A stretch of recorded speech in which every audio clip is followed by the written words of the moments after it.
세상 지혜로는 하나님의 계획을 앞설 수가 없다라는 말씀입니다. 사람이 인생 문제 앞에서는 답을 찾기 위해서 지혜를 구합니다. 누구나 경험에서 또한 학문에서 그리고 자기의 심지어 권력을 가지고 해결책을 찾고자 합니다.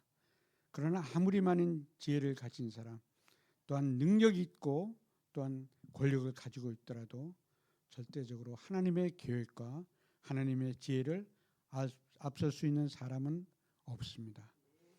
창세기 41장에 보니 바로는 당시 최고의 강국 애굽의 왕이었습니다. 그는 최고의 지혜자들을 곁에 두었고 또한 난제도 해결할 수 있는 막강한 권력을 가지고 있었습니다. 그러나 하나님이 보여주신 꿈 앞에서 그의 지혜로 또한 모든 실수자들을 불러 또한 박사들을 불러 그 한마디도 해석을 하지 못했습니다. 세상의 지혜는 하나님의 계획을 결코 앞설 수 없다는 것을 말하고 있습니다. 하나님께서 열어주지 않으시면 알 수가 없고 하나님께서 주시지 않으면 깨달을 수가 없고 하나님이 나서 주시지 않으면 해결할 수 있는 문제는 아무것도 없는 것입니다. 이 말씀이 오늘 우리의 삶에도 그대로 적용이 되는 것입니다. 가정의 문제, 자녀의 문제, 그리고 건강의 문제, 우리 교회의 문제, 심지어 우리가 하는 모든 삶의 문제도 겉으로 보기에는 사람의 판단이 더 빠르고 정확하고 또한 해결이 다 될 것 같지만은 하나님의 계획을 우리 인간이 앞서갈 수는 없는 것입니다. 그래서 오늘 본문은 이렇게 우리에게 묻습니다. 너는 무엇을 의지하고 인생을 판단하느냐라고 합니다. 하나님의 때와 하나님의 방식이 아닌 내 방식으로는 앞서가지 못하지 않느냐 그렇게 말씀합니다. 그래서 우리는 오늘 말씀을 통해서 세상의 지혜가 아닌 하나님의 뜻을 기다리고 신뢰하는 믿음을 회복할 수 있기를 소망하는 것입니다. 바로는 두 번째 꿈을 꿨습니다. 7년 풍년과 7년 흉년을 보여주는 중대한 꿈이었지만 애굽의 모든 지혜자들 또한 박사들이 해석할 수가 없었습니다. 여기서 질문이 있습니다. 애굽은 왜 그렇게 지혜로운 나라였는데 왕의 꿈을 해석하지 못했는가? 성경은 분명히 답하고 있습니다. 그 꿈은 하나님이 주신 것이기 때문입니다. 하나님이 주신 문제는 하나님이 준비하신 사람, 하나님이 세운 자리, 하나님이 여시는 때가 되어야만 풀릴 수가 있는 것입니다. 바로의 꿈은 단순히 미래 예측이 아니라 하나님이 요셉을 애굽의 지도자로 세우시는 높이시는 하나님의 구속의 역사 안에 있는 메시지였던 것입니다. 따라서 아무리 세상의 지혜가 뛰어나도 하나님이 숨기신 뜻 앞에는 무력할 수밖에 없습니다. 오늘날 우리의 삶도 마찬가지입니다. 우리는 문제를 만나면 먼저 해결책을 찾으려고 뛰어다닙니다. 여러 가지 고민도 하고 또한 여러 사람들 우리의 건강을 의사에게 또한 우리의 문제들을 변호사와 또한 전문가에게 그리고 주변에 아는 사람에게도 다 물어보기도 합니다. 물론 하나님은 사람을 통해 지혜를 주시기도 합니다. 그러나 하나님이 열어주지 아니하시면 해결할 수 있는 문제는 아무것도 없습니다. 특히 우리가 자녀의 마음을 여는 것, 가정의 상처를 회복하는 것, 인간의 힘으로 풀리지 않는 갈등, 또한 의학적으로 풀 수 없는 질병들, 미래에 대한 두려움과 불안들을 우리는 우리의 힘으로 해결할 수 없습니다. 이 모든 것이 하나님이 열어주셔야 해결될 수 있는 문제인 것입니다. 따라서 우리는 먼저 하나님께 나아가야 합니다. 기도하며 하나님의 뜻을 구해야 합니다. 세상의 지혜가 아니라 하나님의 계획을 우리 중심에 두어야 되겠습니다. 바로가 꿈을 꾸는 순간 요셉은 여전히 감옥에 있었습니다. 인간이 눈에 보기엔 전혀 희망이 없는 상황이었습니다.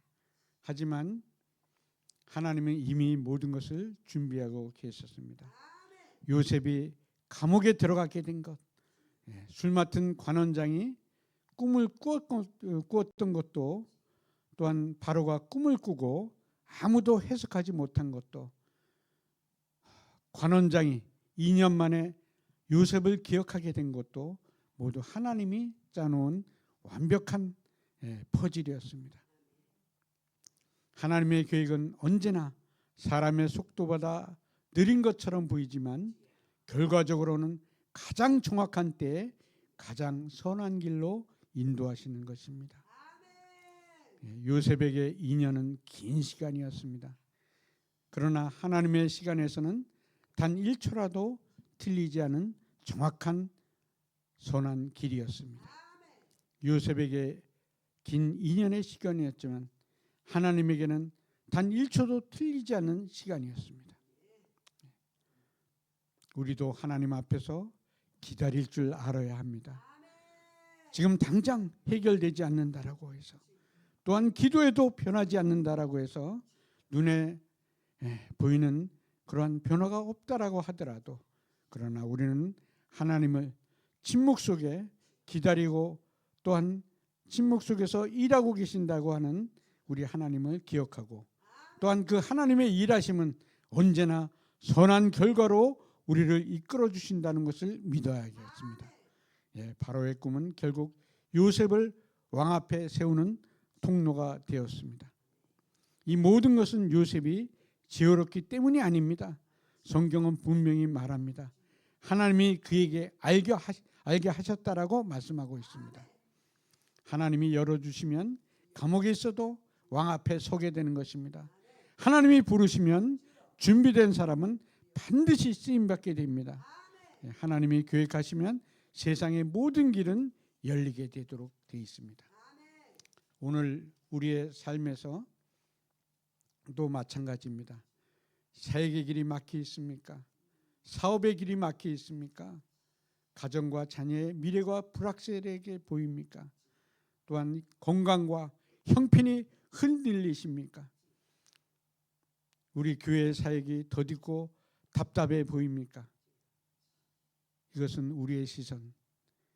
이 시선 대신 하나님의 계획을 우리가 순종하며 걸어가면 사람에게 길이 열리는 것입니다.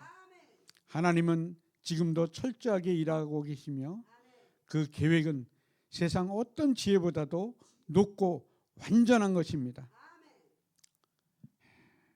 사랑하는 여러분, 오늘 본문이 우리에게 분명한 진리를 가리킵니다. 세상의 지혜는 하나님의 계획을 앞설 수 없습니다. 바로도 애굽의 지혜자들도 당시 최고의 문명을 가진 나라 애굽조차도 하나님이 숨기신 꿈을 해결할 수가 없었습니다. 하지만 하나님은 가장 낮은 자리, 가장 보잘것없는 감옥에 있는 한 사람, 요셉을 일으켜 세우셨습니다. 왜입니까? 하나님은 하나님의 지혜가 세상을 다스린다는 것을 알려주시기 위한 것입니다.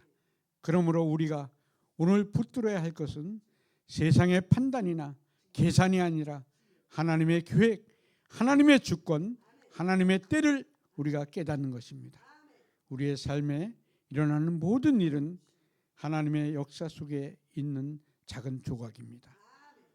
지금 이해되지 않아도, 지금 막혀 보이는 것 같아도 하나님의 계획은 언제나 선하며 결과적으로 가장 좋은 길로 우리를 인도하시는 것입니다. 오늘 이 말씀을 붙잡고 세상 지혜보다 하나님의 뜻을 먼저 구하는 믿음의 사람이 되기를 바랍니다.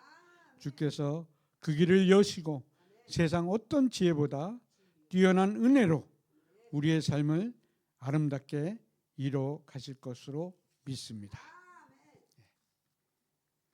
오늘 우리가 들은 말씀을 기억하면서 이 시간 함께 기도하고 제가 마무리 기도한 후 주기도문으로 예배를 마치도록 하겠습니다.